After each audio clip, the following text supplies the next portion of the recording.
Be like water. Water takes the lowest way, it flows around the obstacle, it has no projection, but it penetrates that which has no crevices. It's the softest of all things, but it grinds rock. It resists nothing but is irresistible. It asks for nothing but nourishes everything. It strives for nothing but transforms everything. We are in the middle of a spiritual belief. People of the modern society doesn't allow their identity belief to challenge with the changing landscape. Their delusional thinking gives them a false sense of pleasure that invariably turns into pain and raises them to leave the prison of the fixed mindset. Their ego loves to prove itself right even when they are wrong, and the result is always a waste of precious time. Thinking too rigidly has its serious consequences. The only constant thing in life is change. To resist change is like holding the breath. If you persist, you will kill yourself. So, a more fruitful approach to life would be one of that is flexible, tangible, enables us to flow along. A bit like water. Being like water means you change with the change, never remaining in a fixed pattern. Ancient Chinese philosopher Lao Tzu used water as a metaphor to teach us the way of living in his timeless work Tao Te Ching, in which he argues and opposes the rigid mindset that majority people in the society choose to take. He argues water is the supreme example of acceptance. It never struggles, it simply flows. It does not resist its path, it does not resist the Tao or the way. What Tao Te Ching is about is the universe, life, and how to live dates to about 400 BCE has been translated more frequently than any other book except the Bible. It is vastly different from Western philosophical framework. Western philosophy lends itself to hierarchies and authoritarianism. God is greater than the man is greater than the woman. King is greater than the lord to greater than the peasant. The master is inherently superior to the servant. Humans and natures are inherently separate, opposed, and in conflict. Conquering nature seems right and proper. Exploiting maximally seems not only useful but a moral obligation. To be fully human seems to require destroying, controlling, or even eliminating nature entirely. But in Taoism, in Tao Te Ching, humans and natures are continuous with each other, cooperating naturally, all part of the pattern. It is non-dualistic. It speaks of inclusion, cooperation, and complementation. When the average hear about the Tao, they try to path away. When the lesser hear about the Tao, they laugh. That's why they are lesser and the Tao is the Tao. If we observe nature closely from a Taoist perspective, we can see two forces at work, yin and yang, or let's say feminine and masculine. Yang aspects include active elements such as speed, restlessness, productivity, excitement and aggressiveness, hardness, dryness and stiffness.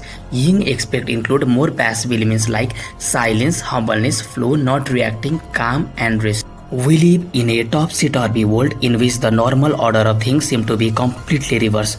Where the common sense of normal people are inside out, upside down, we tend to follow the yang aspect of life, and following yin aspect is often given the tag of loser.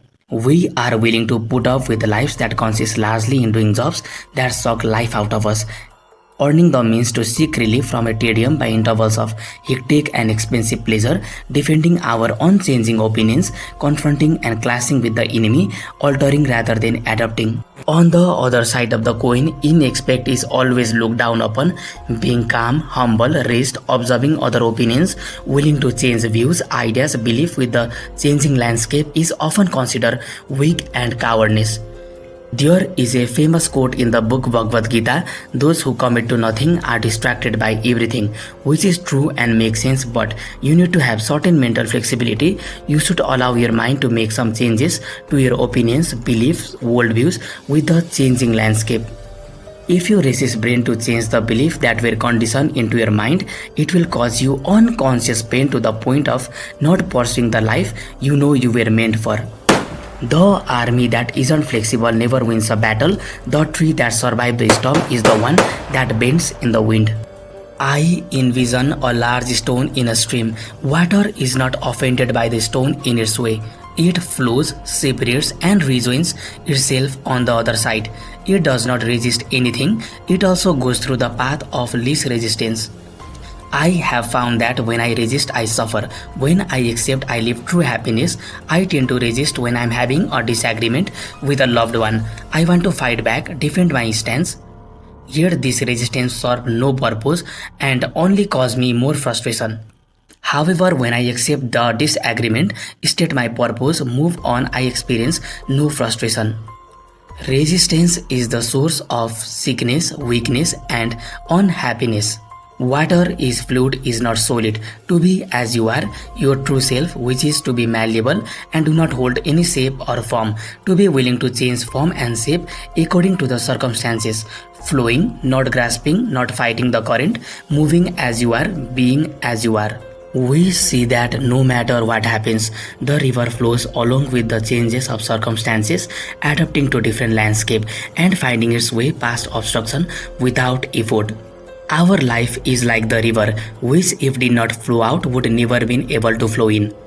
Water is the most humble entity in the universe. It do not argue, it keeps moving. In the Taoist literature, there is a mention of a sage who teaches people the art of non-knowing. Because when people think they know, they can't be guided. When people know that they don't know, they can find their own way. So, learn what to unlearn. Water asks for nothing but nourishes everything. It strives for nothing but transform everything and simply move on. Water do not take the credit, it just do the work and keep moving. But people need the credit of every little work they do. And some people like taking credit of others people's work because they are ultimately incapable of doing it themselves. They think it as an achievement. If such a point of view exists, it can only be in the vacant brain of a moron. Be detached, work with joy without caring for achievement. Travel with joy without focusing on the destination. In the young society we live in, work with joy has been a myth. We only seem to value one aspect of human existence, which is the active part that revolves around the achievement, speed and success, constantly competing one with another, which create the anxiety that one may be missing something, so mind flirts nervously and greedily from one pleasure to another without finding rest and satisfaction in any. As Aaron Ward said, we seem to be like flies caught in honey because life seems sweet and it seems more sweeter at the depth. So we don't want to give it up, and yet the more we become involved in it, the more we are trapped, limited and frustrated. Our eyes are fleet without rest, from television screen to newspaper to magazine keeps us in sort of orgasm, teasing us with the glimpses of shiny automobiles, shiny female bodies and other sensuous surfaces. So we are convinced that sleep is a waste of valuable time and continue to chase these fantasies far into the night. So we don't respect and value the yin aspect of life: rest, silence, humbleness, flow, non-reactiveness. Chasing yang aspect may satisfy logic, intelligence and reason, but heart and soul goes hungry. Heart and soul require rest, peace and prosperity, which are the entities of the yin aspect.